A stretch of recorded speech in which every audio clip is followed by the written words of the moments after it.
Kung iniwan ka na, huwag mo nang habulin pa. Minsan kasi may mga bagay na dapat hayaan para di lalong masaktan. Bakit ka pa iiyak kung masaya na siyang wala ka? Bakit ka pa aasa kung naghahanap na siya ng iba? Bakit mo pa siya ipaglalaban kung siya mismo ay sinayang ka? At bakit mo pa hahabulin kung itinutulak ka na palayo? Mas mainam na lang na hayaan na lang kesa magmakaawa pa. Bukod sa nagsasayang ka ng panahon, mas lalo mo nang sinasaktan ng sarili mo. Marami naman diyang iba, tumingin ka sa paligid mo. Malay mo na sa paligid mo lang ang tunay na nagmamahal sa'yo. Huwag kang mag-focus sa taong ikaw mismo ang sinayang.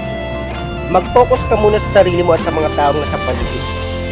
Tiyak may isa dyan na lihim na tunay na nagmamahal sa'yo. Di mo lang napapansin kasi nakatuon yung atensyon mo sa taong hindi makita ang halaga mo.